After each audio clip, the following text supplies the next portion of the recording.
Hello and welcome to yet another episode of Eerie International, episode 459 this week, brought to you by us, three people in three different countries. My name is David from the United States. The Bavarian vampire slayer, Andi from Germany. And I'm Dave from the UK. We are reunited again after Andi took a week off too. We're hearing it here the first time you did. Apparently slay the Bavarian the vampire of Bavaria that he's not allowed to talk about, but not make international news. I'm surprised. Yes, this is one of those kinds of things where it's a very thankless task. The world doesn't realize the danger that was avoided by Andi taking this out, so we all thank him and to this podcast to yes. For three listeners. Welcome to Eerie International, a horror podcast. As previously mentioned, we're in three different countries at the same time: United States, UK, or England, and Germany. I mean, I'm in such a bad habit of just saying UK. It's fine, dude. I know I'm not the only one, and I know it's not technically wrong, but it's what I'm like. I've done we've done 500 episodes, and I still can't just be like England, so I'm going to work on that. No, it's cool. Look, it's the equivalent, and I've said this before, but I'll say it again for those that weren't listening in the back. Not you, David. I'm not throwing shade. Saying someone is from the UK is equivalent of saying that someone is from the US, essentially. Like, it's a slightly different system, but essentially England, Scotland, Wales, Northern Ireland, they are all states within Great Britain. United Kingdom is separate from Ireland, but as long as I'm not Northern Irish, it doesn't matter whether you say UK, Britain. Sure, it really doesn't matter. Yeah, that's true. Okay, well, maybe I'll continue to wear my American hat on the show and make ignorant mistakes with zero attempts to correct them. It's not an ignorant mistake. Stop beating yourself up, sir. We are on social media as well, Facebook, Twitter, Instagram, blah, blah, blah, all that jazz. If you want to give us some longer form thoughts, you can do so, eerieinternational@gmail.com. And, let us know if you would not want us to read your letter on air. Otherwise, we probably will. What else? Subscribe, rate, review, all that kind of jazz. This week, we're talking about a movie called Plus One from 2013. But before we do that, let's talk about the stuff that we got into this week. Dave, let's start. I don't know why I'm stumbling over my words. Let's start with you. Kick us off. What kind of spooky fun did you get into this past week? I didn't think I'd done that much, and then I actually kind of put it together in my head what I'd kind of gone through, and Jesus Christ, I actually got through quite a lot of stuff. I'll start off with the fun stuff. I've been continuing to read the latest in the Garth Marenghi novel series, bearing in mind there's only two of them, Incarcerat. Really enjoying it, but it occurred to me the other day, I can be enjoying a book just fine, and I said this about when I read Tom Clancy's Rainbow Six a week or so ago. Unless I am like really balls deep into the story, I kind of struggle to read more than maybe, I don't know, 15, 20 pages at a time before I'm like, okay, that's it. I have to put it down. And that's kind of what's happening with this. I'm enjoying it thoroughly. It's just that I think it's because it's a comedy novel, and I know that it's a guy pretending to be a guy writing about another guy who is also a novelist, and it's this weird kind of paradigm, not paradigm, that's the wrong word, but it's this weird kind of book story being told through three different lenses, and it's just so meta that I can't dive into the story and kind of live it in the same way that I would a Dark Tower book or Tom Clancy novel. Even with Tom Clancy, I think it's because I played the Rainbow Six games that I was just like, fuck yeah, this is what I played on in book form. So it's great. I'm really enjoying it still. I'm kind of about halfway through the first of the three stories that are contained in this book.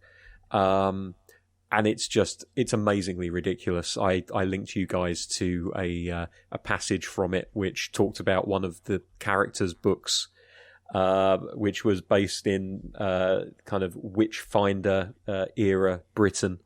And talked about demonic erections that point downwards, and having to, if you wanted to have babies, you had to basically have sex at 180 degrees from each other, which was seen as being like devil worship. And like I have not done it justice, but I'm not going to read it out because you guys have already heard it, and I'll just stumble over my words. But absolutely recommend that people check it out, especially if they enjoyed Dark Place. Mainly because if you've seen Dark Place, you know exactly what this book is going to do, and it's just more of the same, just in the written word rather than being on the TV screen.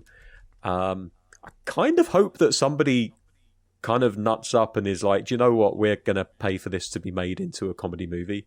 I would absolutely love the shit out of that, especially because what I've seen so far, I don't think you would have to have like a $50 to $60 million dollar budget to make it. I think that like a Film 4 production of this could do very well. That's not to say Film 4 don't do big productions, but this could be done on relatively little money, as we will talk about later with something else that I watched. I also, and this I should have talked about last week, but it kind of skipped my mind because I didn't write it down, and if I don't write something down, it might as well not have existed. I listened to some music in the last week, and I listened to some Knifethroat, and I listened to some Corpse Fighter. Nice. And I really enjoyed the latest track from Knifethroat, This Busted Treadmill Called Life. The lyrics just speak to me, and the music is also just really well done. I don't know how to describe it because I listened to it like 2 weeks ago, and I'm trying to remember how the song actually went rather than my feelings about the song, which is a difficult thing to separate. But it's kind of folksy, but also this particular track, it's a bit more produced, a bit more kind of pop punky maybe, certainly poppy. And it's got some kind of guitars thrown in there for good measure. It's a really good song. I would recommend people check out both bands, but in particular, This Busted Treadmill Called Life from Knifethroat, which was only released 6 days, or it was updated 6 days ago, sorry. It would have been released like a week or so ago, if I remember what it said when I was listening to it the first time. It was a relatively new release. The other band here is Corpse Fighter. Couple of albums from Corpse Fighter that I listened to, and they're both like, if you just look at the album covers for these albums, you get a real idea of what these songs are about. But essentially, a lot of these songs are kind of inspired by or talk about the goings on in classic horror movies. So there's like Friday the 13th is covered, and Dracula is mentioned in a few, and it's very, very good, and it's got the album art I absolutely love. It's got this very kind of 1950s aesthetic going on with it, like 1950s horror comic book vibe. And yeah, I was a big fan of that. I think I listened to the entirety of the self-titled album, so Corpse Fighter by Corpse Fighter. That was a really, really fun album. And yeah, very kind of Halloween-y albums. I think you could listen to these any time of year, but especially like during Halloween season, you could put them on in the background and they would definitely make for some interesting talk. As well as that, so now we get into the slightly... So I talked about things that can be made on a smaller budget. I may have taken a bullet so that you guys and the rest of our listeners don't have to. So there's been a lot of talk in the last week about the War of the Worlds 2025. Oh, boy. Yeah, I watched it. Starring Ice Cube, Eva Longoria, Clark Gregg is in there. And yeah, it's not great. Let's put it that way. It's not great. I think it probably deserves some of the negative press it got. Certainly, I think the fact that it's on Amazon Prime and it has some really heavy-handed product placement for Amazon is not a great look. the film was made by Universal. I don't know if it was funded alongside Universal by Amazon, or if Amazon just bought it because Universal took one look at what the result was and thought, we can't release this in cinemas. So it certainly fits into the Amazon arsenal of projects that are released on the service. But the main problem with it is, and here's the thing: if this was like a low budget independent effort, I would be 180 degrees around on it. I would be like, holy shit! Like, they actually did a really good job with a lot of what they did here. The problem is that it's got a cast that should know better. And I imagine people involved in the direction, and no, he's a music video guy. Never mind. They should probably know better. Now, this is a COVID project. I think that's important to mention. That I believe, from what I read up about it, production started in, I think, was it September or October of 2020? So COVID was definitely a concern, and most of this film is filmed in a similar way to a lot of those. You guys remember when we went through a period of haunted social media movies, right? Where a lot of it was on like webcam and things like that. Like Unfriended, I think, was one of those that I kind of thought of at the time. I never saw Unfriended, but I remember the marketing did do an awful lot with webcams and stuff. So it works on a similar premise to that, where everybody is captured either through webcams or FaceTime phone calls and things like that. I want to say, too, that this is... So Timur... what's his name? The Russian filmmaker... Bekmambetov, I think is how you pronounce it. Anyway, he made the Night Watch movies that I was a big fan of in high school and college, and also wanted. But yeah, he did Unfriended, and then, or he like produced it, and then like started push. They call it Screen Life films, where it's like, because there was Unfriended, then there was Searching, which had, that one actually wasn't bad. That was John Cho, where his daughter goes missing, and he's trying to use like social media and stuff. And then there was another one. I'm trying to remember. Anyway, but I'm pretty sure. The Shutter movie. That was like there was that one too, but I'm talking about specifically the ones produced by the Russian dude, because it was a big push. Yeah, Searching had a sequel. I know that, but yeah. You know, you're right. It did. And I think, because I think even at one point he was like trying to pitch or talk about a technique where it would be like a fucking portrait, like in a movie theater, like a portrait view or whatever, which people understandably railed against. Anyway, the only reason I bring all this up is because he co-produced this movie as well. So this is still, I guess, I don't know how connected, but I know that it is all still connected to the stuff that you're talking about too. So it's kind of like the ultimate final form that everyone has banded together to really hate. One. It's a real shame that this is the ultimate final form, and it sucks quite as badly as it does. Look, I can't pretend that I'm an expert in Ice Cube's movie roles, but I'm sure that I've seen him in one or two other movies where he hasn't been that bad at all. And the problem with this particular movie is because he's not acting opposite anyone. He hasn't. It feels like he was just left alone in a studio which was like set dressed to look like a government office, and then just kind of delivered all of the lines. And this isn't an original thought by me, but it does feel like he just ran through all of those lines in basically like one take and kind of got it all knocked out inside a couple of hours. It doesn't feel like there's much direction there in terms of, okay, that was good, but could you put a little bit more emphasis on this or that? There's a couple of lines that are straight up just repeated. Like Eva Longoria has a line that she puts out later on where she says they're not just organic, they're cybernetic, or cyber, because everybody that knows what the kids are saying about the internet knows that it's all called cyber, right? And then that same line is literally used like 5 minutes later, and it's deadpan the same delivery. And I don't know if it's just because Longoria didn't do the line twice when she was supposed to, or they decided that they liked her delivery of the first one so much that they just used it again. But it was kind of obvious that, at least to me, it felt like it was the same line delivery, just repeated again. The special effects, the CG, not brilliant. like not terrible, but in this day and age, like you expect it to be a lot better than it was.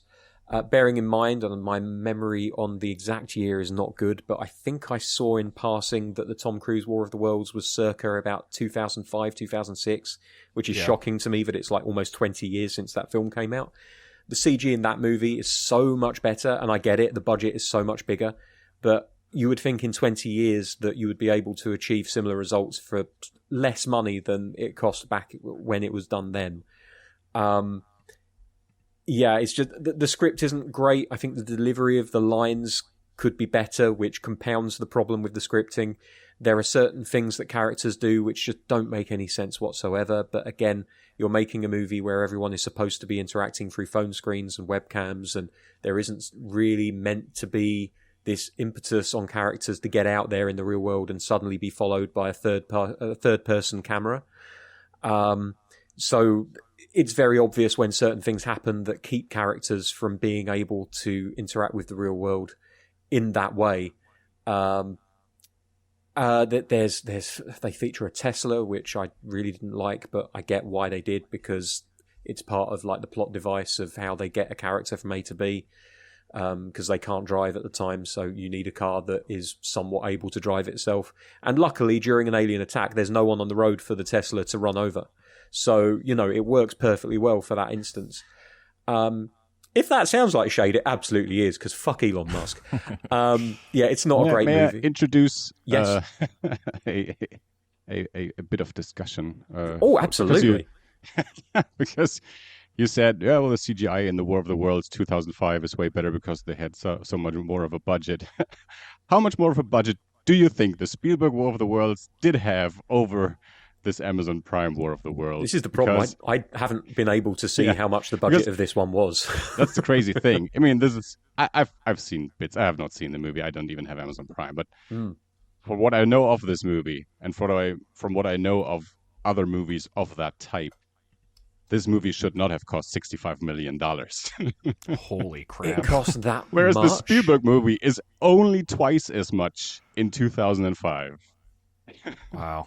I mean, inflation is a thing that will introduce a slightly bigger gap between the two, of course. But even so, I'm amazed that this movie cost $65 million odd dollars. That is mad to me. Because that's the number that I've seen in no, that's fine. It's just, where did that money go? Seriously, like, I don't think Ice Cube is at the level of a Marvel actor where he's going to be, asking for Robert Downey Jr. numbers. So the acting, like the cast didn't take the money, the sets didn't take the money, because most of them are just existing places that were deserted because of COVID, and an office that they dressed up to look like a government department building.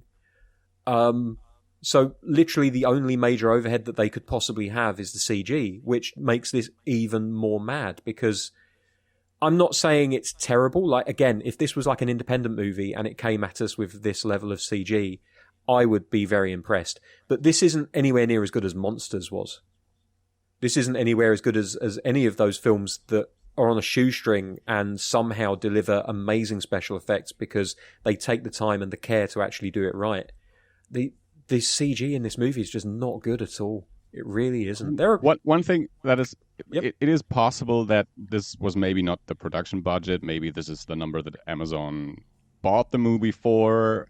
As I said, I didn't look too much into it. But that's the number that's been floating around, that this movie cost $65 million. And maybe that's where the that high number comes from. That it's not. That is the acquisition cost and not the production cost. I don't know. Well, good on Universal if they managed to wring $65 million out of this. Because, good God, did someone watch this before they bought it? Holy shit. Sorry, Andy, carry on. No, that's basically it. I just wanted to say that looking at the Spielberg movie, and not only the special effects in the Spielberg movie, just the entire production, the sets, the cast that is probably way bigger than with this new movie. Just only twice the money 15 or to 20 years earlier versus this one that everyone hates. I don't think, I mean, for that kind of money you can make a dozen smaller movies and have a way better shot of having some hits in there than making this one thing that. And I mean, you mentioned that these desktop movies were kind of a pandemic thing, and that made sense. But if this movie actually went into production in 2020, why is it coming out in 2025 when that era is definitely over? I mean, there's so many things that worked during the pandemic that then got more seasons that didn't work as much. Looking at you, Tiger King and Squid Game. And to me, it feels like this type of movie was so much. It worked so well because it was the moment that we were living in. It was the life that we led, looking on our screens and not being able to leave the house. That added to the effect of those types of movies. And maybe this one would have worked better if we were still in that situation. But what took them 5 years to release this movie? I suspect it's the same reason that they were really happy to sell it to Amazon, if that's what happened. Someone at Universal saw the final result and they were like, oh, we're going to have to do something else with this.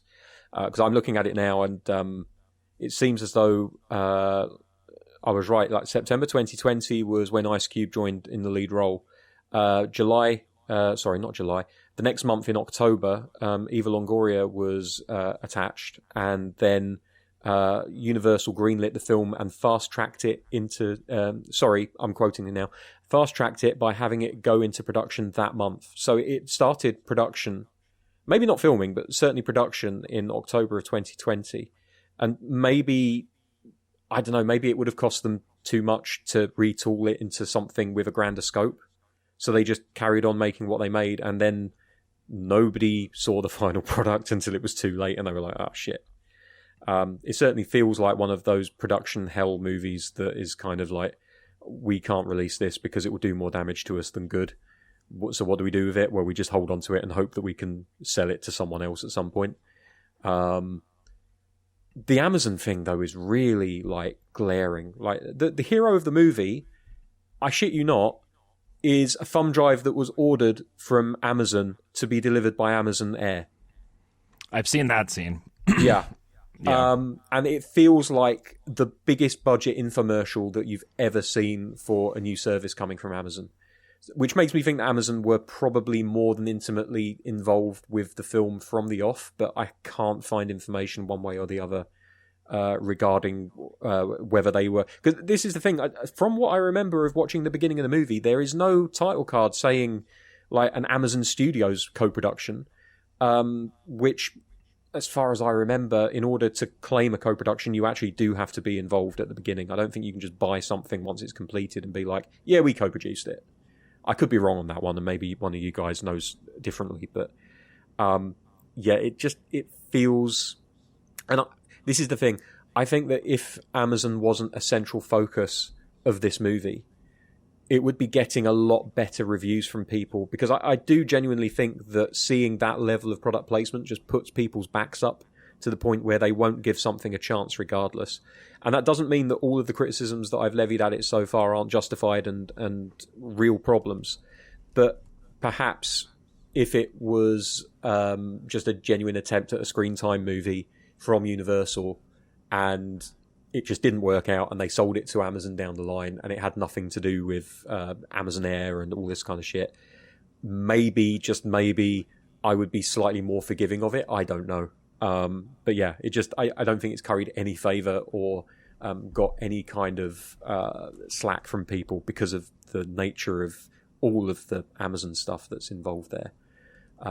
So yeah, not a good movie. I would only recommend watching it if you fancy a real laugh at some of Ice Cube's performance. There's a line where a hacker puts out a video on YouTube and is like, we will expose the lies of the government, blah, blah, blah. And he says in the most overly ADR'd moment in any movie that I've seen this year, not on my watch. Just the levels are terrible. It sounds like he recorded it on his phone at home or something. It's just not good at all. It is meme material like you wouldn't believe. And in this generation, I can see that people would watch it like I did, really, to be honest. More for the the intrigue of just how bad can this really be. And I didn't. There were one or two points where I kind of rolled my eyes a little bit, but generally speaking, it's just a really cynical, overly corporatized movie. And bearing in mind that one of the main themes of this movie is governments and potentially third parties surveillance getting too much of our personal data. Yep. I find it incredible that Amazon are the ones that are putting this movie out. But there you go. So just in case anyone else was thinking of watching it but didn't really want to do it, I've saved you the time. So, next week, God knows what I'll watch. But that, I think, is it for the week. Alrighty. Andi Preller, what about you? I watched the movie Longlegs that all of you have already seen a good while ago. It came out like maybe a couple of years ago. And I thought it was all right. I don't know.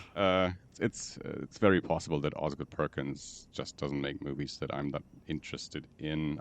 And I think before this one, I think I've seen half of his movies, or one half. Not half of all of his movies, one half of one of his movies. So I remember us turning off one of his movies some years ago, not finishing one of his movies. I liked it stylistically. I liked what they did with the camera and the different resolutions and the formats, the aspect ratios and that stuff. I think what I liked the most is one tiny element that I think I have not seen in any other movie the way that this one did. If you remember, the movie is set in chapters. You have chapter titles throughout the movie, chapter 1 and then a title, chapter 2 and then a title. And whenever those title cards appear on the screen, the story stays within the same scene. So it is usually if you have chapters in movies, the movie after the chapter title takes place in a very different moment than before the title card, that chapter title. And in this movie, it stays within the same scene, which I found interesting. As I said, a minor thing, but I like that.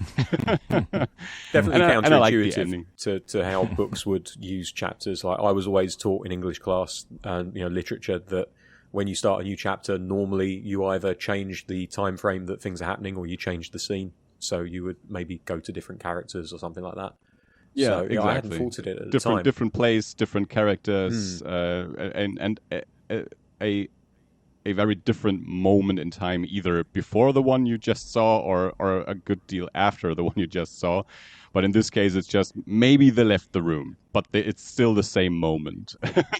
So it's still the same characters in the same moment, same clothing and everything. So yeah, as I said, a minor detail, but something that I enjoyed.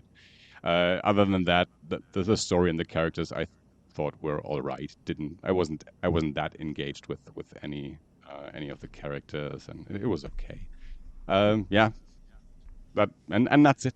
I don't have much more to say. Alrighty. I've got a few quick things I was going to mention. This isn't horror related, but I did want to quickly, since it is connected to all the stuff that we're into, shout out the Music Box Theater in Chicago. Theater I'd read about and heard about for a long time, and I'd always wanted to go at some point. And our friend Austin hit me up a while back. I'm glad that he organized this because I had completely forgotten I agreed.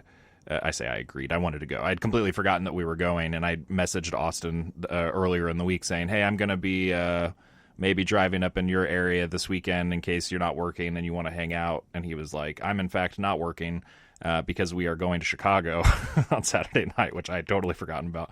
So that was, last weekend, saw 2001 A Space Odyssey, which I'd never seen before. Was kind of, it's one of those like old classic movies, like the legendary ones that people all know and talk about and stuff. And it's one of a handful for me that had been so long that I've not ever seen it. I've gone this far in life that not seeing it, that I was like, I'll wait for the right moment. And this seemed to be a good enough as any. It was 70 millimeter film print. It looked great, sounded awesome. The theater was great. They had a guy playing the organ in the pre-show live there in the theater, and it's theater's been around for over 100 years, so it was, or close to it. So it was a great experience overall. Next door, there was a shop that Austin had told me about. He was like, "You're gonna like the shop next door. It's like horror and genre stuff." Called Terror Vision. And when we got there, I realized, I don't think Austin had realized, that it's a pop-up shop. Well, I actually found out this morning it's a pop-up shop, but it's a storefront for the label Terror Vision, which I was familiar with, but did not have a ton of experience with beyond just knowing that they were a label. I have the WNUF Halloween special stuff, and they had put out at least the newer versions of that, so that was my only connection. So I ended up walking out of there with 5 movies from their label, which, you know, we may do on the show, or I'll watch and talk about on the show. All horror movies, all ranging in different subgenres and everything else. And so yeah, it'll be open, that shop. I looked it up this morning because I knew that their main shop wasn't in Chicago. If you go on their website, I think it's in like Georgia or something. And I found an article this morning and did not realize until then that it's a pop-up shop. So it'll be there through the end of September, I think September 30th. So if you are in Chicago before then, highly recommend checking it out. They've got VHS, DVD, Blu-ray, all kinds of stuff. It's technically a rental store too, so you can go in there and rent tapes and, you know, watch them, bring them back, that kind of old school experience that kids nowadays don't even really know existed. So that's part of it, but then they have stuff for sale, and yeah, that was all pretty cool. I did end up seeing a bunch of other movies this week. Pretty much all of them, for the most part, were not horror. I did go see Weapons, so that one's definitely a horror movie, the big horror movie right now everyone's talking about, freaking out about. I was very excited to see it. Zach Greger, I liked Barbarian quite a bit. I've talked about it on the show a few different times, and then we even did an episode over it, right? Recently? We did, right? Oh, which movie? Sorry. We did. Okay. I was like, did I imagine this? It seemed like not real for a second. Yeah, I stayed pretty in the dark on this one. I don't go out of my way to try to find spoilers or anything for movies, but I'm also not super precious about it in general. If I get spoiled or something happen, you know, whatever, I'm not usually not too hung up on it. This one, knowing that Barbarian was structured the way that it was, knowing that the mystery of this movie was a big part of the marketing and the trailers, you know, all these kids in this classroom run off into the woods at the same time in the middle of the night one night in this town, every kid in the class except for one. And so this town is trying to figure out where all these children went and what's going on, and it's kind of tearing everybody apart. But they don't give you even like a shred of what might be happening in the marketing. So I was pretty strict on, I'd seen the trailers, but I hadn't really gone beyond that. And guess what? I liked it a lot, like everybody else did. I don't have a ton to say here. It was a good movie. I will say I don't want to say underwhelmed, but it definitely, I think the hype probably got to a level that was a little bit too high. I don't know. I've gone back and forth on it. It's strange because I gave the movie 4 out of 5 stars on Letterboxd. Like, I thought it was really good, really well done. Like, acting, everything. There's aspects of the reveals. I won't spoil anything, but I told Austin and Sean when we left the theater, I was like, I was more into the movie when it was a mystery. Like, I think it was one of those situations. I was way more invested and interested and excited when I didn't know what was going on. And then once I did, it wasn't that it was bad or mishandled. In fact, I think the opposite. Like, it's handled pretty well. But I was also kind of like, oh, okay. Like, that was kind of my reaction, was like, oh, okay.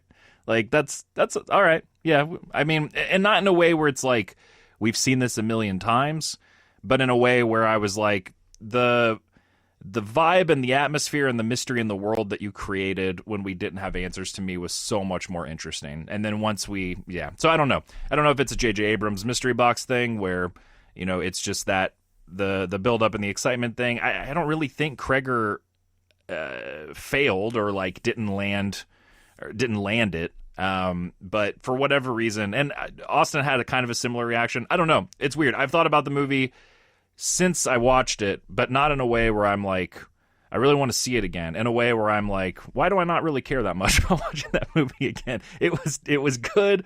It was well made.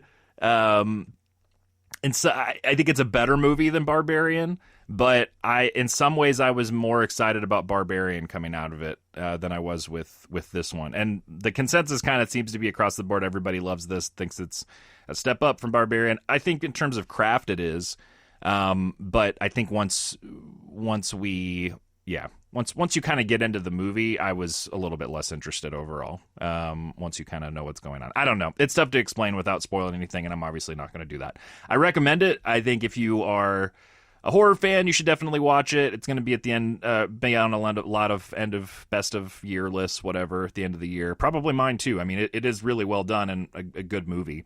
I think it was just it'll be one of those situations where I'll probably have a better sense of how I feel about it overall after I watch it the second time. And not even so much because it's like nonlinear and, you're trying to see how it's constructed. Not even that, but more so that I can just kind of meet it at its own terms and have a better appreciation for what it's doing as opposed to me trying to figure out what's going on and getting all wrapped up in them. Yeah, there's one of the movies that he mentioned as an inspiration is Magnolia, which I haven't seen since college, but I remember it fairly well.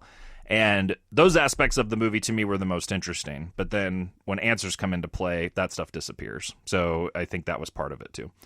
And then I also watched, what else do we have here?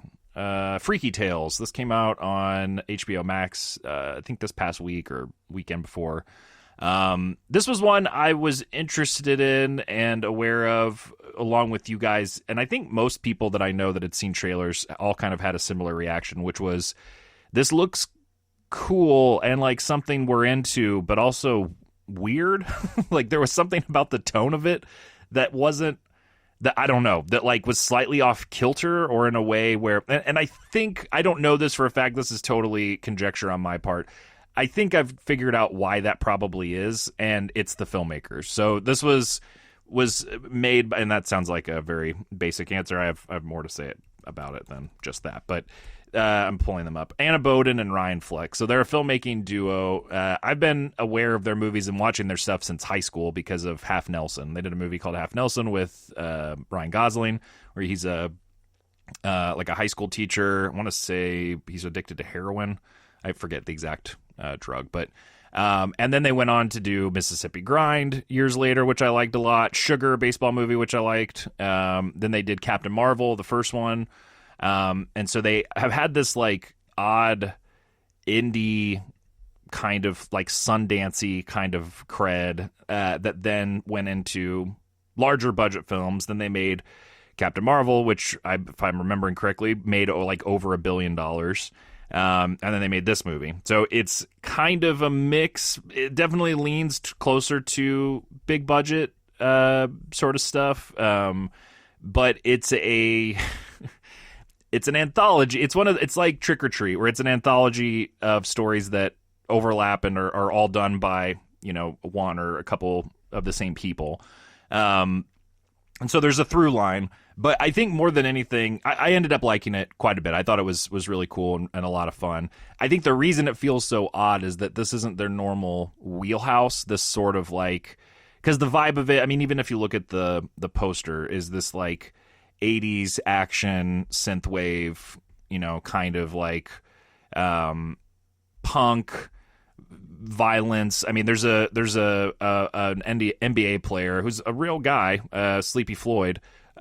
Is a character with a samurai sword on like a katana on the cover of the movie. So like it is a off kilter kind of like 80s mashup sort of thing. But the big part of it that I think is also the ingredient that makes it feel off and slightly different is that the whole movie is this like huge love letter to California, specifically Oakland in 1987.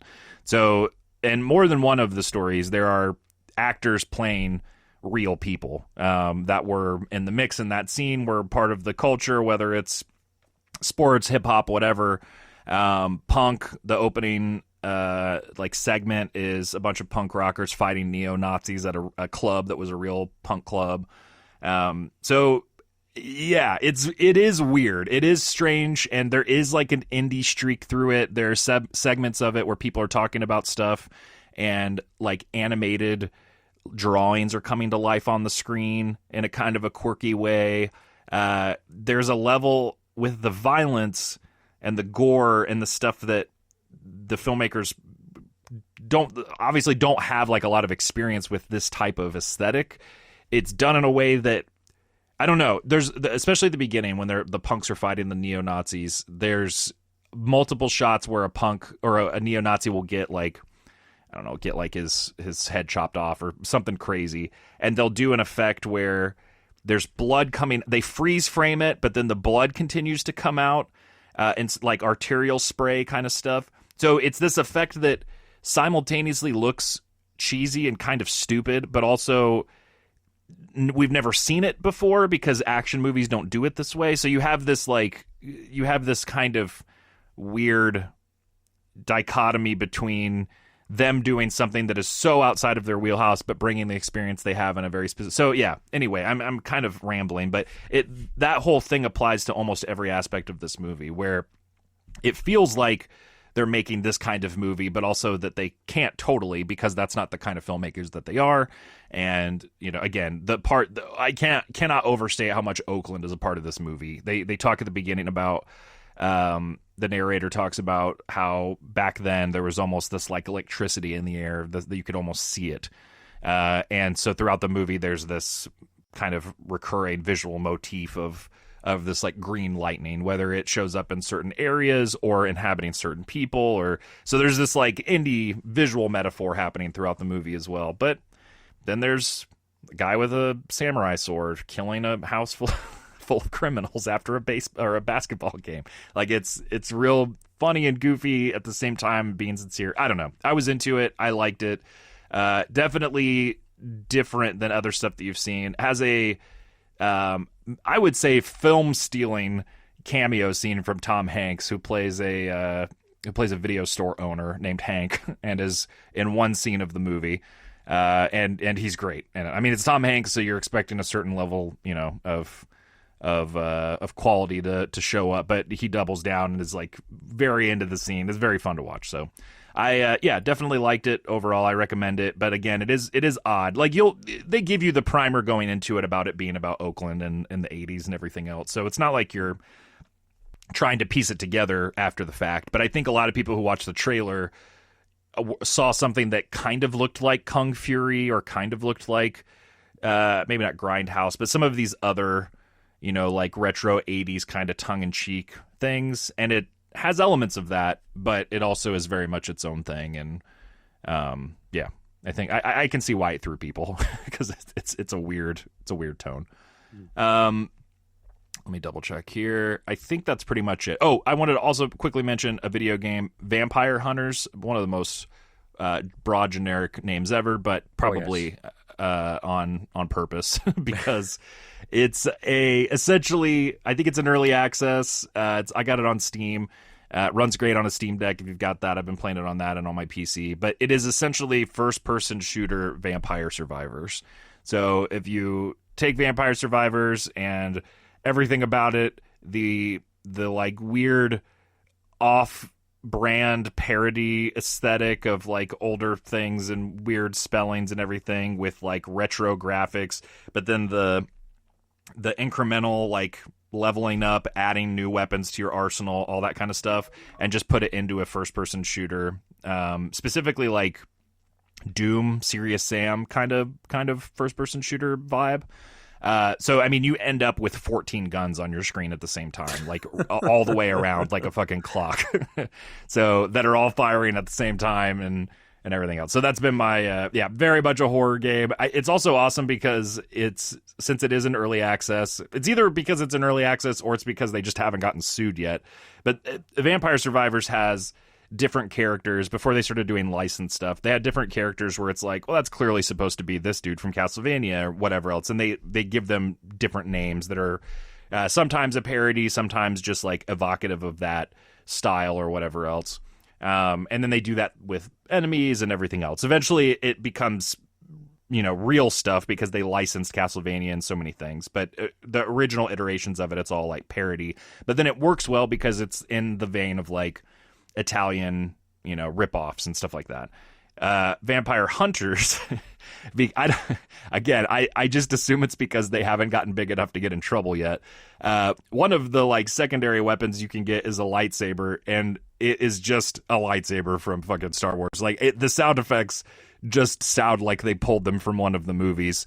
And then on top of that, I noticed, because there's all these different bosses that can spawn, one of them was called the Scorpion King. Like the name of the boss was the Scorpion King. And I was like, okay, that's funny. Like, I bet it'll be like top half scorpion, bottom half man, or something like that. And lo and behold, the fucking rock from the end of The Mummy Returns walks in. It is the Scorpion King. No alterations, no changes to the design. Just the character owned by Universal, the Scorpion King.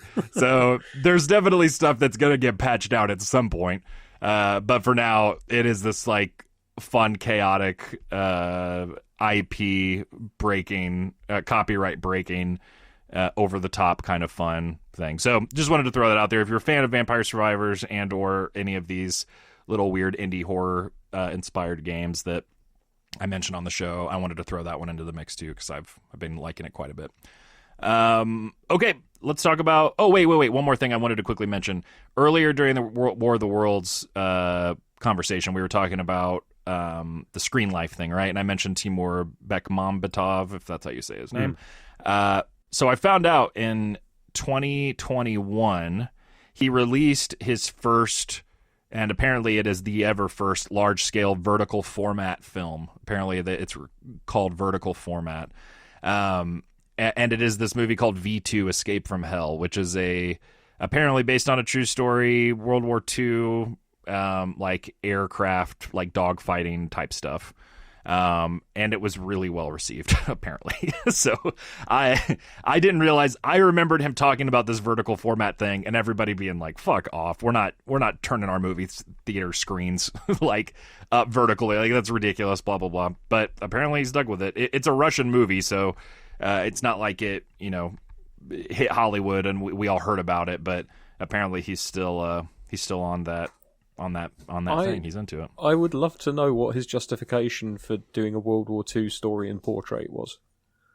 I mean, when I see the poster and when I hear the concept, and we're in cockpits, right, like dogfighting, like there was part of me right away that was like, okay, I can see the framing of this and how it would be cool, like in the sense of like the space that you're in, et cetera, et cetera. I looked up I obviously didn't watch them. I have my thing muted while we were talking, but I clicked on a trailer and then on a clip, and both of them just looked like a movie.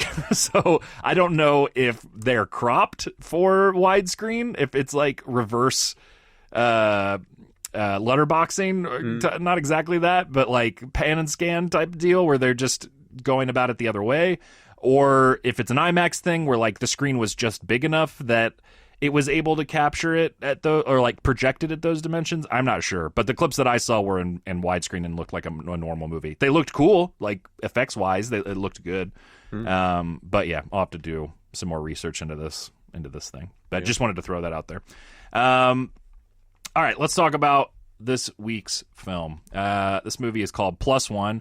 Also in some places called Shadow Walkers. Apparently, I couldn't find information on it until I searched for that. Directed by, 2013 American science fiction horror film, directed by Dennis Iliadis, and starring a bunch of people I didn't know. Reese Wakefield, Logan Miller, Ashley Henshaw, Natalie Hall.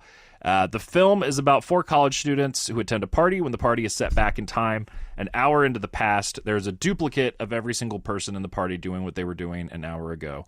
The plot revolves around the characters' unique actions. So we have a movie that is pitched as sci-fi horror. If you look at the article, the Wikipedia article, there's a lot of time spent with this guy talking about how it's not horror, but then also describing how it is horror. For the purposes of our show, it's a science fiction horror film. I think we can get past that pretty quickly.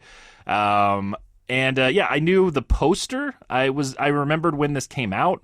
I think I had kind of conflated it with a few other movies that have that in my head came out around similar sort of time and had similar sort of concepts where it was like indie sort of thriller where some sort of event happens. Coherence was one where it's like there was I think it's a similar thing, or there's like a meteor that comes by, a comet or something, and it gives like it creates alternate reality versions of the people. Like, so this high concept kind of thing, and then placed into a more quote unquote normal environment, like a party or dinner party, whatever. But had not seen it until now. So let's get into what we thought overall. Andi, kick us off. What did you think about Plus One? First of all, you said a bunch of people that you didn't know. I don't know if you included Reese Wakefield in that. I did include him. I saw he was in season 3 of True Detective, which I've seen, but I did not in the first remember. Purge. He's the Oh, the guy from The Intruders, like the guy, the face with the mask. Intruders. That's right. Okay, yeah, I haven't seen that in a long time. Yep, didn't remember that at all. Good call. and I only remember that because so Bianca had seen this movie whenever, and she introduced me to it a few years ago, and she back then said to me, "Yeah, that's the guy from the first Purge," and that's what I always remembered about this movie. So this was my second time watching this movie, and I think I had pretty much the same reaction as the first time. I don't quite know what to do with this movie, so can't say I'm a huge fan. Can't say it's bad. I think I have a bit of a problem following the movie, because it's either that I don't quite understand the rules, or maybe the movie doesn't make the rules quite clear, or it doesn't even quite follow its own rules, which is what I suspect. So I don't quite care that much. I don't like most of the characters. I think I like Allison the most, the girl that more or less finds herself, the friend character. But especially the protagonist. I don't remember disliking him that much the first time around, but this time I really disliked the guy. Yep. And I think most of the characters are pretty despicable in this movie, so I don't quite care about them.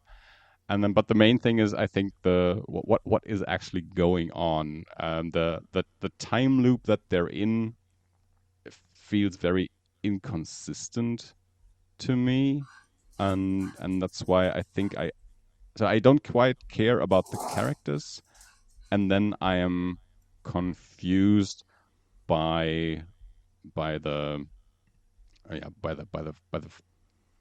format of the movie, by the style of the movie, and yeah, I don't, as I said, don't quite know what to make of this one. It seems like people liked it, but I don't know. It's more confusing to me than really enjoyable. So I'm very curious what you guys have to say about this one.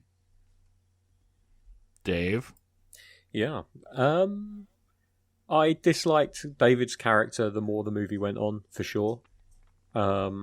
Just, I don't know, like, he's a young kid, it's probably first love, he's doing everything he can do to hang on to it, and this is a 40-something-year-old guy talking with a lot more life experience than the character of that age, but it just felt very icky to me, especially when spoilers for the movie for anyone that's listening, he kills a version of his girlfriend / ex-girlfriend, and like, he doesn't know whether that's going to end up with her dying altogether. Like, he doesn't know what the rules are. I was half expecting to have kind of like a exterior shot of the guy that shot himself at the very beginning just running along the road and then slowly blinking out of existence, just to kind of set up the idea that if you kill yourself, then you're not coming back. You're basically committing suicide. And the same would be for if you killed other people. I liked the Allison character as well. I thought she was a lot more balanced in her approach to what was going on, albeit originally. Like, she goes off on one and throws a milkshake over the mean girl, and I think we can all relate to that. I think that's justified.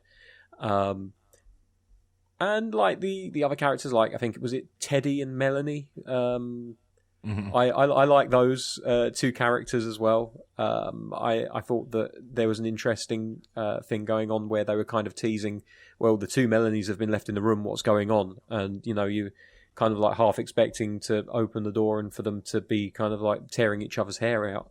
And no, they're just really confused, and apparently one of them is still naked because fuck it, why not?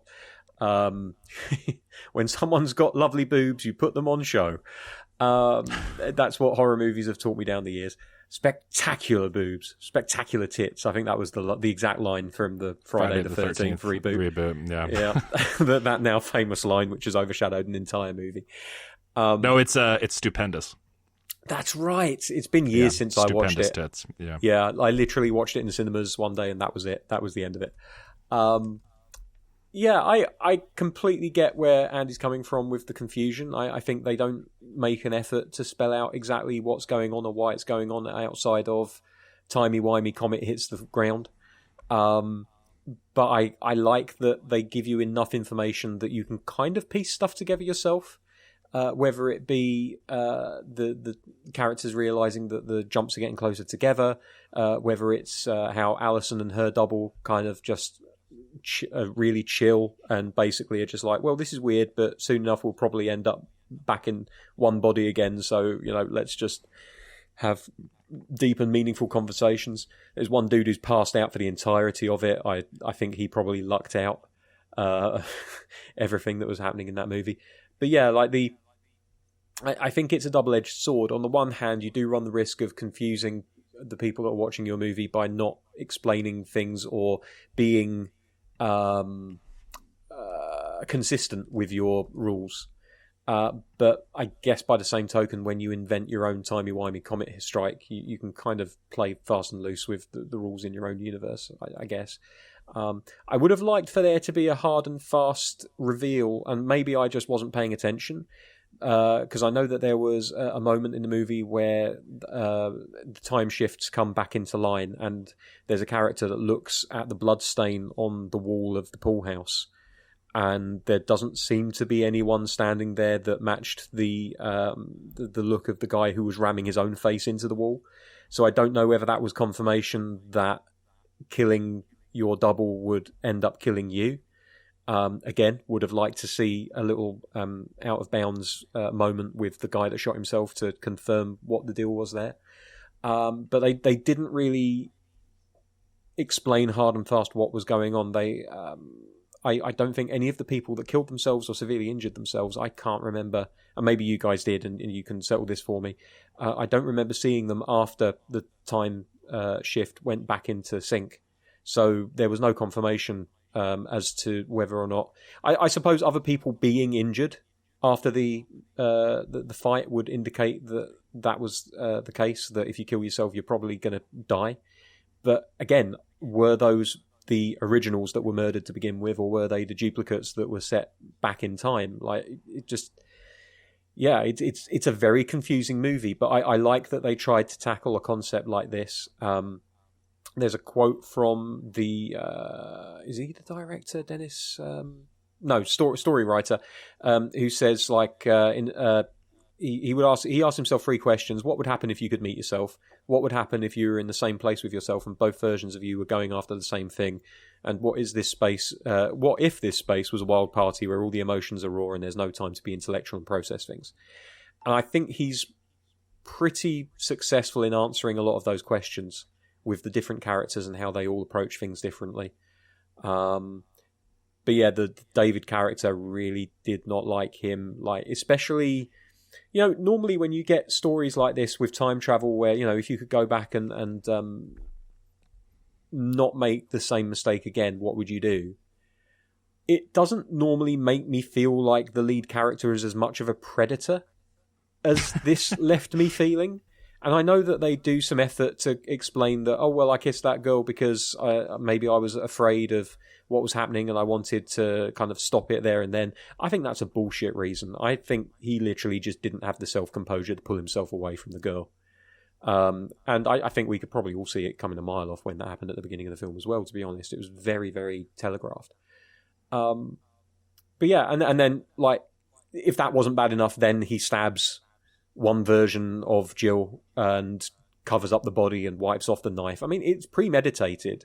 It feels premeditated because you get the shot of where the knife was and it's been taken. Again, maybe I wasn't paying attention and she was the one that took it originally and he took it off of her. But the last thing I'll say is I did like the fact that you open the movie with her fencing and then you put a Chekhov's scabbard up on the wall with a sword in it.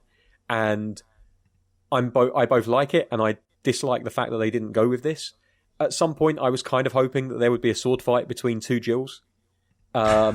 Possibly one who had forgiven him and one who had quite rightly been like, no, bullshit, we're moving on. I think I just would have liked David a lot more if he'd actually felt like he accepted what he had done was wrong rather than just saying what he thought she wanted to hear. It did feel kind of icky. Anyway, sorry, I've gone on far too long. That's my thoughts. No, you're good.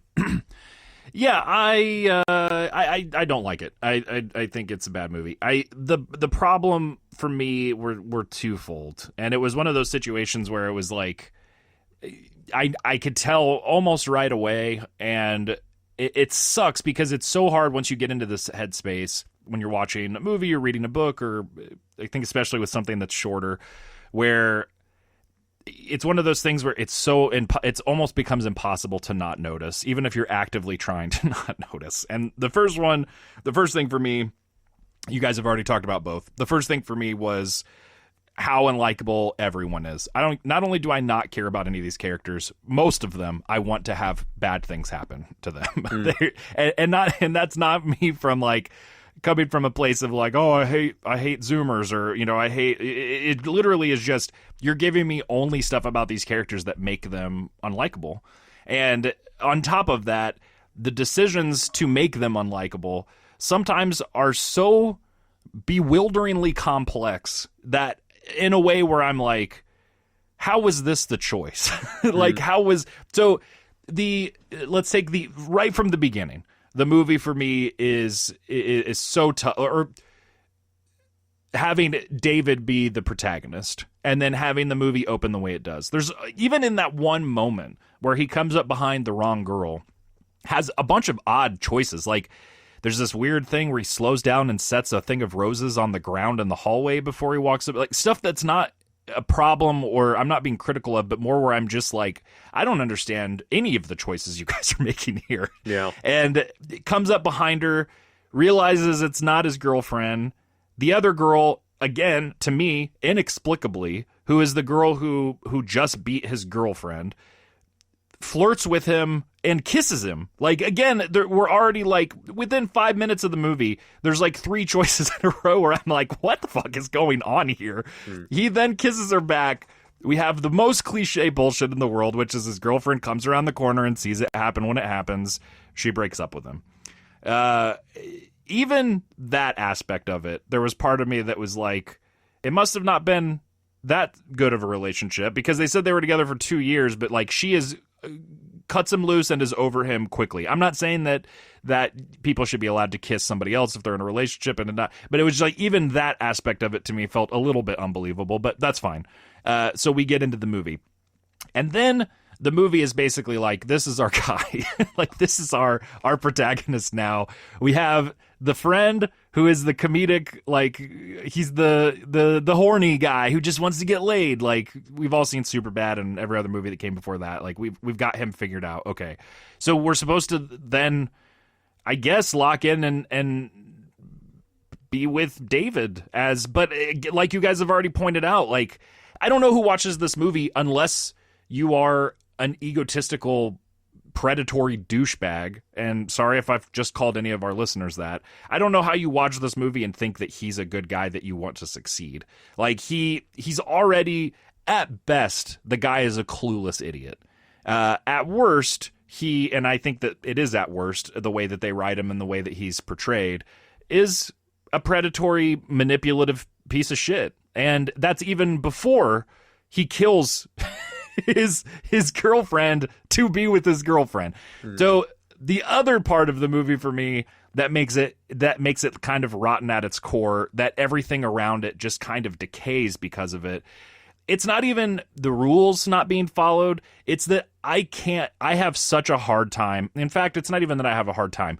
I do not buy into the premise of this movie that if there were duplicates of everybody, they would just go crazy. Like, it is such a stupid, weird, like, line in the sand that they do for this, that it's like, well, yeah, obviously. And the way that they try to point to evidence of that is by having the drug dealer character kill his copy, a guy we've already seen is completely unhinged, who's carrying a gun, who, this was another weird thing, sold drugs to the kid at the party, didn't get let into the party, so he and his girlfriend, who are all older than the other kids, sit outside on their car and pout because they can't go into the party. Again, another thing where I was like, what the...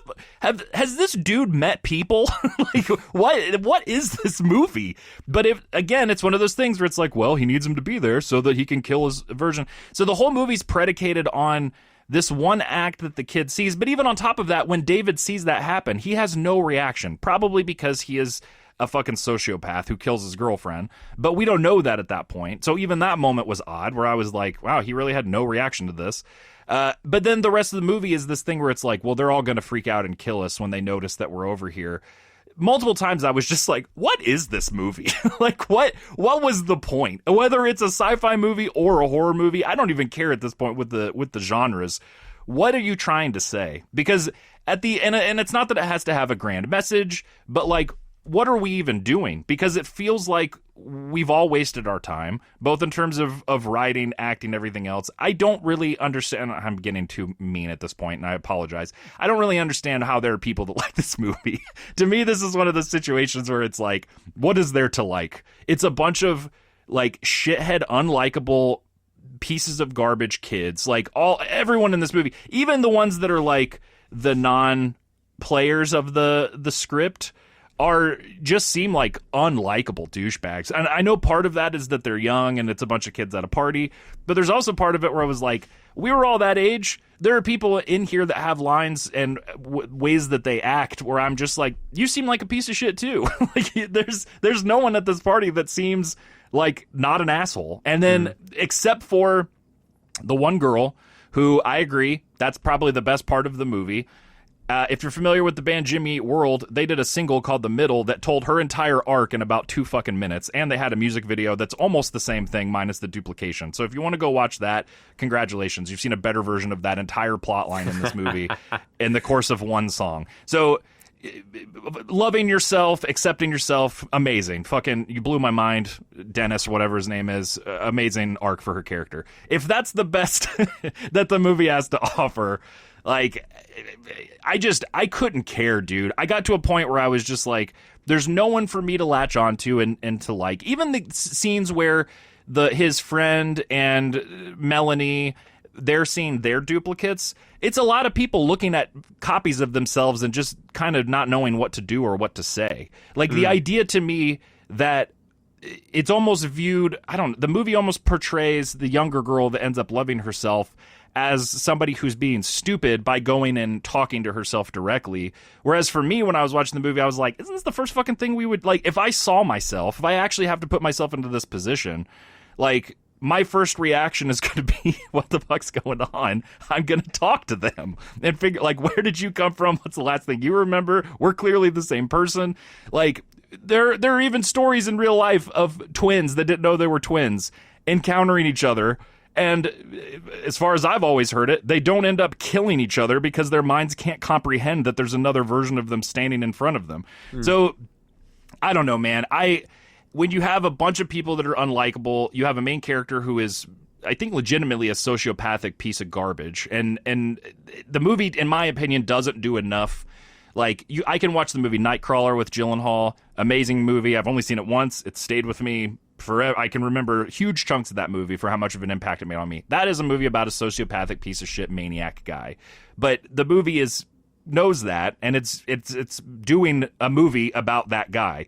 This movie, to me, feels like the guy thinks it's super bad and that it's a bunch of likable teens, and this guy, like, of course he's trying to get his girlfriend back. That's the thrust of the movie.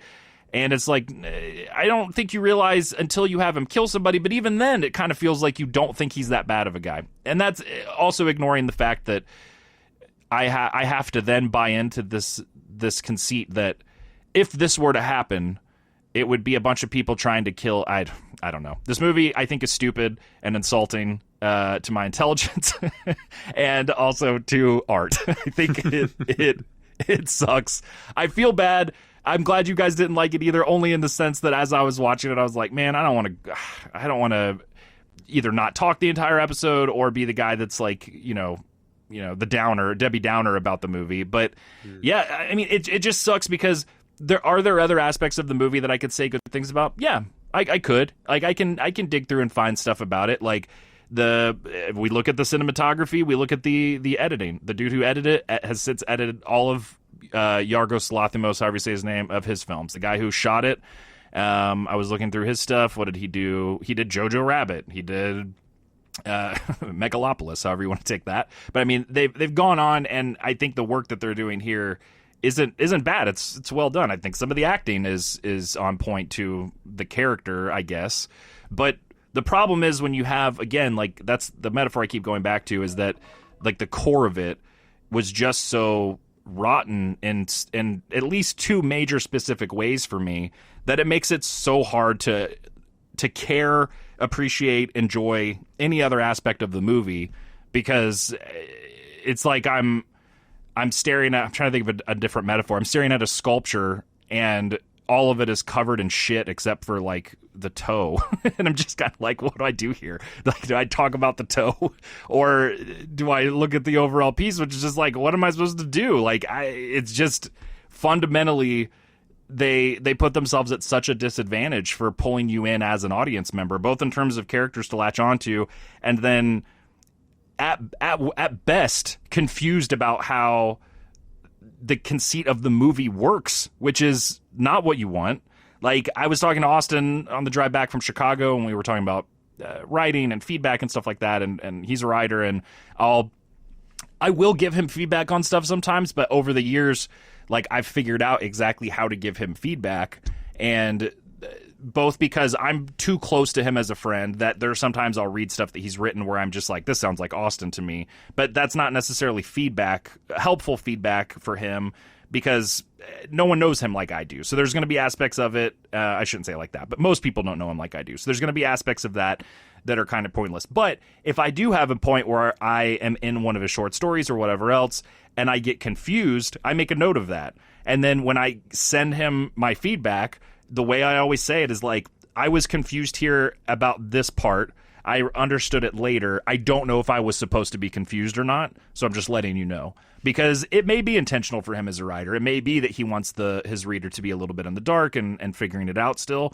But he might get that note and be like, fuck, no, I don't want them to be confused. That's the worst thing that can happen. I need to add some stuff in before that, whatever else. So that's how I try to give notes to him in that sense. And this movie, there's just so many, like, when at best you have audience members that are confused about how the main thing of the movie works, that's a big problem. Whereas I think they can go all the way to the other end of the gamut, which for me was like, I'm not confused, I just think it's stupid. Like, I don't subscribe to the idea that this is how this would go down. And also having most of these movies end up doing something with the mechanic, so like putting a twist on it, or like Primer, for example, like multiple copies or multiple iterations that start becoming an issue. Like there's something about the central idea that gets compounded. In this one, it's that it just kind of happens sooner for a little bit and then it's done. So it was one of those things where I was like, who cares though? Like what difference does it make that now it's happening again, but it's just a little bit sooner? Like, they're getting replaced. So, because at first I thought, like, okay, +1. Each time this happens, it's going to duplicate everybody. It's going to add another one. But no, the end. That's all I have to say about the movie, I guess. That was the I'm not as mad as I sound. It's just, ugh. It's fun. I think I wasn't necessarily as confused by the rules of the movie because they state that very clearly. I think I was more confused. How did they figure it out? Because at some point, some of the one of the characters just states we're in this time loop, and they're every time when the power cuts out, they come back, but a little closer than before. Did I miss something? I think for my understanding of it, and this is where I got it from, was Teddy was the one that figured it out because. Yeah, but how? Because he was laying on the bed when the duplication first happened, and Melanie was laying next to him, and then when the duplication happened again, they had shifted onto the floor, where they broke the glass. And I'm guessing that he knew that the difference in time was shorter between those two incidents and the time that had passed. It was some mental gymnastics on my part, but that's if you. I don't recommend anyone watching the movie again to find this out. But I think that is what he explains to his friends, and that's where they get the idea from.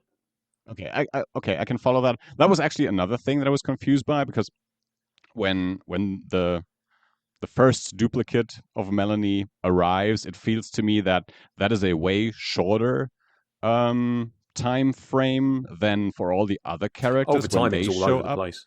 Yeah, and that's where I think the movie doesn't really stick to its own rules, where it seems like okay, the power cuts out, the characters show up again, and it should be the same for all of them, but then for Melanie, it seems like, I don't know, maybe 15 minutes, 20 minutes, whatever. And for other characters, it's way longer. And yeah, that's where I think if you make such a high concept movie, you should have your concept down and you should stick to your concept. And it should be clear for the viewers and the characters by what rules we are playing, or at least for, I mean, that is, I think, important for the characters in the first place, that they don't know what's going on, but at some point at least we as viewers should know what's going on in a way that we not in a way that, I don't know, it makes sense. And as I said, I'm not as as enraged as David is, but yeah, to me, no element of the movie worked well enough. So give me something. Give me a concept that I can latch onto that I enjoy, or give me characters that I enjoy. Best would be both. But in this case, nothing really worked that well.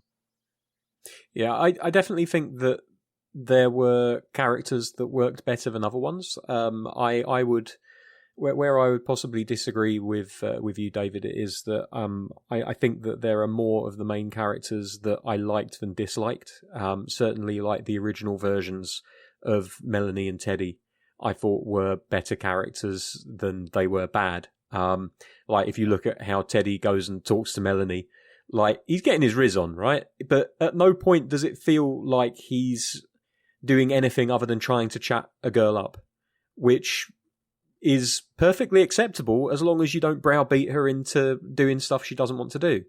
And the interaction between Melanie and Teddy was one where she eventually took the initiative and was like, meet me upstairs soon. And like, he opens the door, she's already butt naked, like she's ready to go.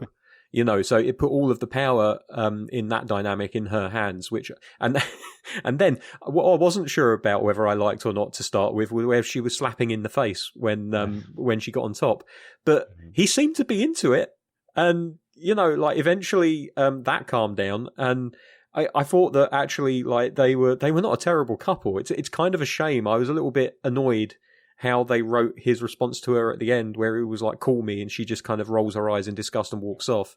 I think they're in the wrong movie. They should be in a proper teen sex comedy like American Pie or something like that. They could be a set of characters in such a movie and it would work. Yeah, I mean, I'm trying to think if there's anything I have to say. It's weird. It's one of those situations where I've definitely disliked, and I would even go as far as to say hated, some movies that we've done on the podcast. This doesn't necessarily fall into that category, but there is something. It's like I feel like when there's something that a movie that I don't connect with on the show, it falls into one of three categories. One is kind of what you find with a lot of horror movies, which is just like very middle of the road. It's almost in some ways the worst option you can have result, because there's nothing bad to say, there's nothing good to say. We're going to forget that we watched the movie within a day. Like, it's just kind of whatever. It exists. Then we have stuff like Sightseers or whatever that becomes like kind of a joke because one of us has like a huge negative reaction. And then there's stuff like this where it's like, it's closer to something like Sightseers because I do kind of hate it, but it's so specific to the choices that they made at the core that I'm just kind of like, I don't know what to do with this. Like, it infects everything kind of within it, like, which I know that's the case for some people with like It Follows for similar reasons. So I can understand it there, but I also, in my opinion, think it's badly written. Like, I don't think that it's executed in a way where, like, I remember watching Ted. How do you pronounce his last name, Andi? Do you remember? It's like, is it Gagan? It looks like Geo. Yeah. Mm-hmm. He did a movie with Fessenden and Chopping Mall lady. What's her name? We all love her. Chopping Mall lady. She was in Mask movie with Ty West. That's a horrible way to. You're next. Horrible way to. Ty West is barely in that movie. She's the mom in You're Next. She's a scream queen. Oh my gosh, I can't remember her name. Barbara Crampton. So Crampton and Fessenden are a couple in the movie. I can't remember the name of it. It's like We Aren't Here Anymore or something. But I remember getting in. Is that what it is? So it's like I want to say that their son dies and it's a grief thing. I don't remember. But I remember at the time I was way more plugged into social media, and I got into it with a guy on, I think it was like the Shockwaves whatchamacallit, like movie club group on Facebook. And I remember this dude arguing with me about it, and his whole the whole thrust of his argument was that it was bad on purpose, and in a way where it was like, well, no, Ted like made it to be like these old bad movies or whatever. And that's like, to me, that this doesn't pass that. I thought that guy was full of shit. I think he is. I think the guy just didn't make a great movie. And this dude was a super fan, and I get it. He was being kind of defensive about it. But like, I think there's a certain amount of self-awareness you have to have if you're going to do something like that, if you're going to operate in some of those areas, if you're going to have, this sort of like, oh, well, we're hearkening to these sorts of things. I mean, that's part of why, like, the number one thing I tell people when I talk about Twin Peaks, if they haven't watched it, if I'm recommending it, or if they're asking me about it, is I tell them, like, look, no matter what you feel in the first 5-10 episodes, it's probably correct. So if you think that it's cheesy, if you think that it's funny, if you think that it's scary, it's probably supposed to be. Like, that show has such a unique grasp on all of those things in a way that feels so much in control, in a way where I think there are other movies where directors after the fact, and I have no idea if this dude did with this movie, but I would just say, like, it seems like one of those kinds of movies where later they would be like, well, really, it's about our inner desires taking, and all this kind of bullshit, when it's like, I don't know, man, like, it seemed like you wanted me to like this David guy and to kind of be on this journey of getting his girlfriend back, and we watch him be a piece of shit and then kill her and then ends up with her. The end. And the vibe I get is not that you think that that's commentary. It's just that, again, I don't want to go off on another big tangent. It's just even the premise of him being like, I asked myself 3 questions with the script. What if you saw yourself at a party? What if you were both going after the same thing? What if it was at a party? My reaction to those 3 questions is like, yeah, what fucking if, man? Like, that's not a movie. Like, that's just you asking yourself 3 questions and then you writing a shitty script that doesn't really do anything with any of those things. And in fact, the statements that it does make are nonsensical to me, because it's like, well, obviously everybody would start killing each other. And it's like, obviously? Why would obviously everyone start killing each other? Like, anyway, I'm going to stop. Any other thoughts, guys, on this movie? I feel like we've done a really decent job of covering it, to be honest. Unless Andy has anything, I certainly No, I'm good. I didn't have definitely quite as many thoughts as David has. I don't even hate it, and I've said some hyperbolic mean shit in the segment, both about the movie and people that like the movie, which I don't actually feel. If you like the movie, if you made the movie, great. Like, that's fine. I'm totally with you. I had the same reaction after Swiss Army Man when we saw it at Fantasy Film Fest. So we sat with a few people after the movie, and I started with, I didn't really hate the movie, and I ranted for a good while about the movie. Yeah, I mean, that's kind of some where movies I'm at. do that to you. Don't Yeah. you after the movie you think, it wasn't for me, didn't quite care for it, but I can't say it was really bad. I don't think I hate it, but for some reason you feel the urge to really beat that movie up for half an hour. Yeah, I mean, that feels pretty much like what it was, what I needed to get out there. I like stuff like this. I think that might be part of it too. I like movies that have an indie sort of thing with a high concept twist. They're usually not great, at least in my experience. Like it every once in a while you'll come across one. Like, I liked Colossal. We talked about that on the podcast some years ago. That's one where it's like, what if it's like a rom-com sort of drama, and then we have a kaiju thing mixed in, and obviously there's more to it than that with those characters. But he actually, I want to say that was Nacho Vigalondo, right? I'm pretty sure he did another movie called Extraterrestrial, which was Spanish language, which I watched, and it was another high concept kind of thing where it was like, this couple has a one-night stand, and then overnight aliens invade, and so they're stuck there in their apartment together after having this one-night stand. In fact, the motherfucker made a movie called Time Crimes, which is almost this movie.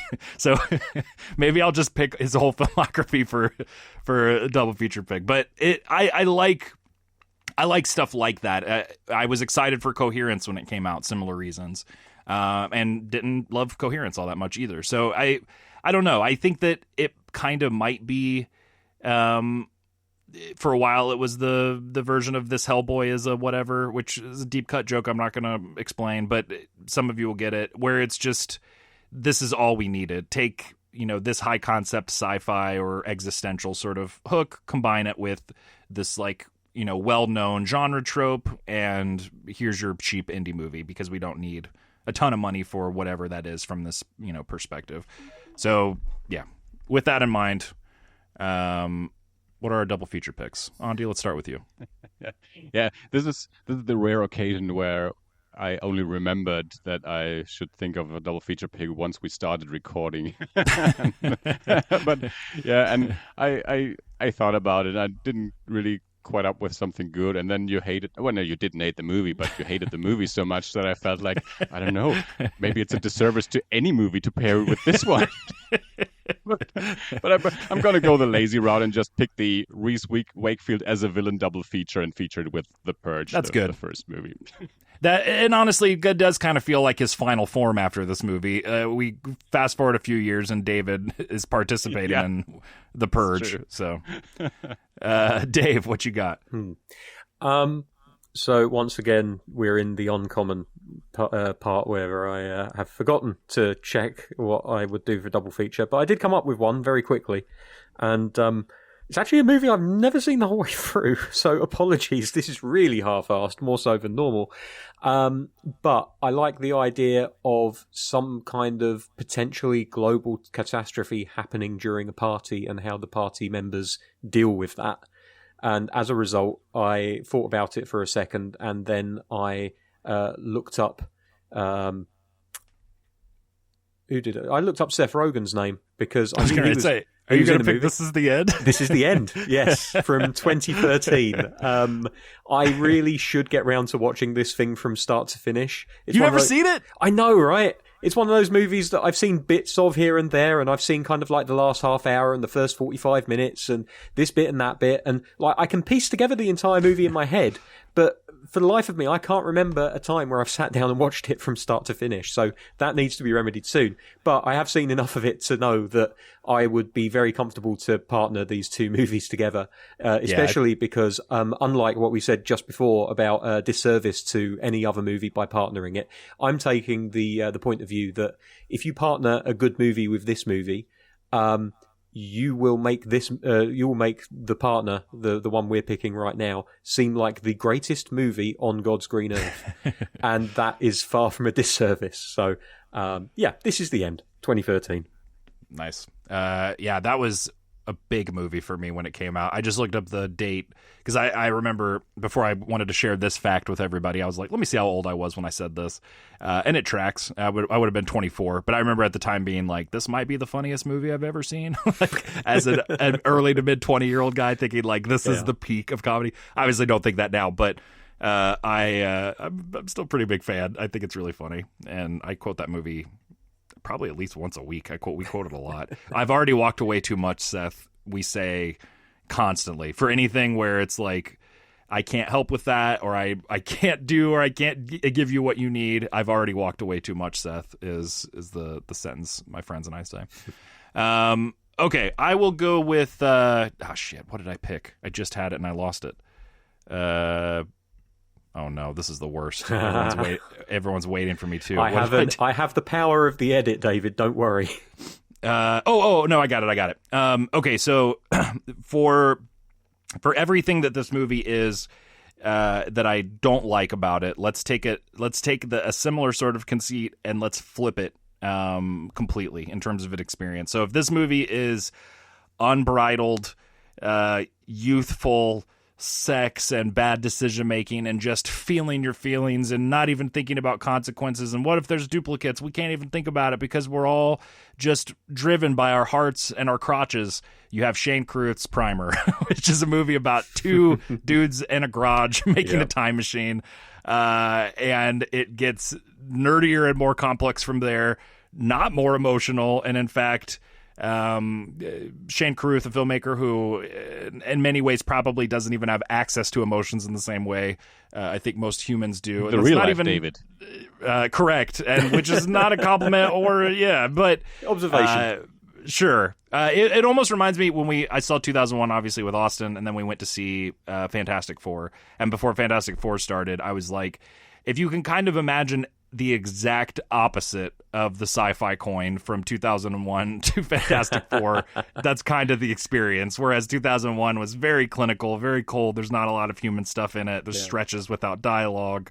Fantastic Four is, all heart, all family, all schmaltzy kind of stuff or whatever. And this and Primer kind of feel that way to me, where it's like, let's take this sci-fi idea on a low budget, small scale, and execute it in two completely different ways. Happens to be one good and one bad, but whatever.